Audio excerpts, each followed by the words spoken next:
Marcus Johnson sat on the steps of his rusted trailer, the eviction notice clutched in one hand, his final paycheck in the other.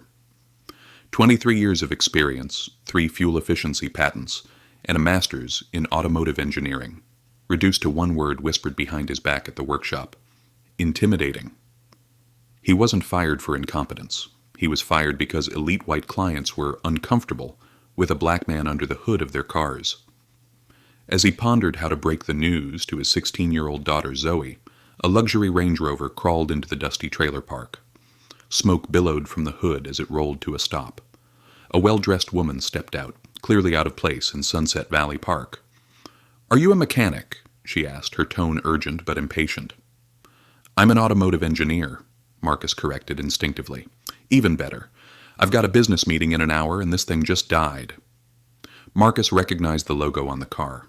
A Quantum ZX, a prototype hybrid from Sinovai Technologies, a car worth more than 5 years of his old salary. Ironically, he'd helped design its core system. 8 years ago, before he was falsely accused of intellectual property theft and fired without explanation. "It's the thermal regulator," Marcus said after a quick look. "Flawed design. I can fix it temporarily. Maybe even improve it." The woman raised an eyebrow. "How do you know that?" "Because I would have designed it differently." An hour later, the car purred more smoothly than before, thanks to a few adjustments Marcus made from memory and pure brilliance. "You just improved its performance by 12%, she said in awe. "What do I owe you?" "Nothing," Marcus replied, wiping his hands. "Just between jobs." She stared at him. "I'm Christine Sinovai, Chief Operating Officer of Sinovai Technologies. And you're not just between jobs, are you?" Marcus froze. That name, Sinovai, the sister of the man who'd ruined his life. He gave his name. Her face twitched in recognition. She handed him a card. "Call me tomorrow. I'd like to talk more." That night Marcus stared at the card while Zoe slept. "Do it," she whispered from the hallway. "You always say opportunity only knocks once." The next day, Marcus drove his beat-up Datgara to the gleaming Sinovai headquarters. Inside, portraits of innovation lined the walls, including one from 8 years ago, where a younger Marcus stood beside the team that launched the hybrid empire. Christine welcomed him. "We need help with our latest regulator.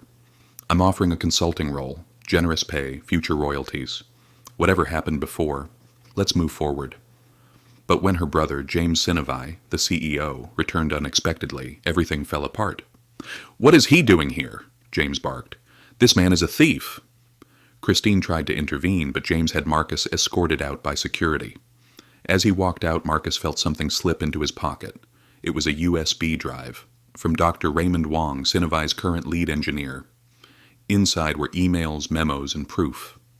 James had falsified documents, paid off witnesses, and built an empire by stealing ideas, mostly from black and minority engineers like Marcus. Marcus met Wong in secret days later. "He's doing the same to me," Wong confessed. "His nephew is replacing me on the new patent. I'm done being silent." With Zoe's help, Marcus rebuilt his prototype in their backyard shed, a hybrid system 58% more efficient than anything Sinovai had. The tech James thought he'd stolen was nothing compared to what Marcus had built in exile.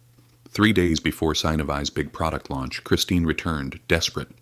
"Our system's failing. James doesn't know I'm here, but we need you." Marcus agreed, with conditions: full access, no surveillance, Zoe as his assistant.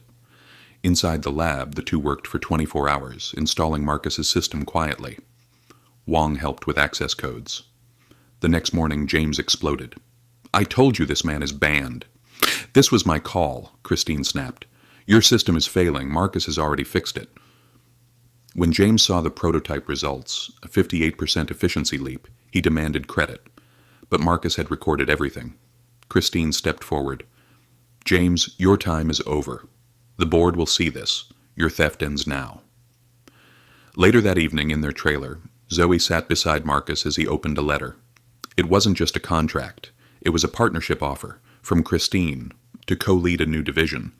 His name restored, his ideas protected. Sometimes revenge isn't loud. Sometimes it's as quiet as an engine purring perfectly.